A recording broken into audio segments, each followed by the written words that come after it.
ગુજરાતમાં આગામી 5 દિવસ વરસાદની આગાહી। અરબી સમુદ્રમાં સર્જાયું ડિપ્રેશન। નમસ્કાર મિત્રો, વિડીયોમાં ફરી એકવાર તમારું હાર્દિક સ્વાગત છે। તો મિત્રો, હવામાન વિભાગે ગુજરાતમાં આગામી 5 દિવસ ભારે વરસાદની આગાહી જાહેર કરી છે।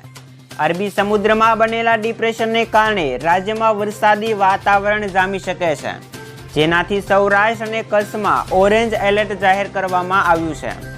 રાજ્યના અન્ય ભાગોમાં પણ ભારે વરસાદની આગાહીની સંભાવના છે, ત્યારે દરિયાકાંઠાના વિસ્તારોમાં 3 નગરનું સિગ્નલ જાહેર કરવામાં આવ્યું છે। આ વરસાદથી તાપમાનમાં 2 થી 3 ડિગ્રીનો ઘટાડો થઈ શકે છે। હવામાન વિભાગ અનુસાર હવામાન નિષ્ણાંત અંબાલાલ પટેલ દ્વારા પણ વરસાદની આગાહી જાહેર કરવામાં આવી છે। હવામાન વિભાગના વૈજ્ઞાનિક પ્રદીપ શર્મા અનુસાર અરબી સમુદ્રમાં બનેલા ડિપ્રેશનને કારણે ગુજરાતમાં હવામાનમાં મોટો પલટો આવી શકે છે। આ સિસ્ટમ સક્રિય થતાં આગામી 5 દિવસ સુધી વરસાદી માહોલ રહેશે।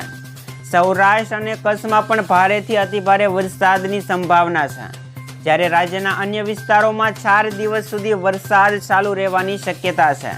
આ વરસાદથી ખેડૂતો અને માછીમારીઓમાં મોટી ચિંતા જોવા મળી રહી છે। સૌરાષ્ટ્ર અને કચ્છમાં ઓરેન્જ એલર્ટ જાહેર કરવામાં આવ્યું છે, જ્યાં ભારે વરસાદથી પૂરનું જોખમ પણ રહેલું છે। જામનગર, દેવભૂમિ, દ્વારકા, પોરબંદર, રાજકોટ, અમરેલી, જૂનાગઢ અને ભાવનગર જેવા જિલ્લાઓમાં અતિભારે વરસાદ પડી શકે છે। દરિયાકાંઠાના વિસ્તારોમાં 3 નંબરનું સિગ્નલ જાહેર કરવામાં આવ્યું છે, જે મજબૂત પવન અને ભારે વરસાદની ચેતવણી આપે છે। માછીમારીઓને દરિયો ન ખેડવાની પણ સૂચના આપી દેવામાં આવી હતી। તો આ હતા આજના લેટેસ્ટ ન્યૂઝ। વિડીયો પસંદ આવ્યો હોય તો લાઈક કરો, શેર કરો અને ચેનલ પર નવા હોય તો સબસ્ક્રાઈબ કરો। જય હિન્દ, જય ભારત।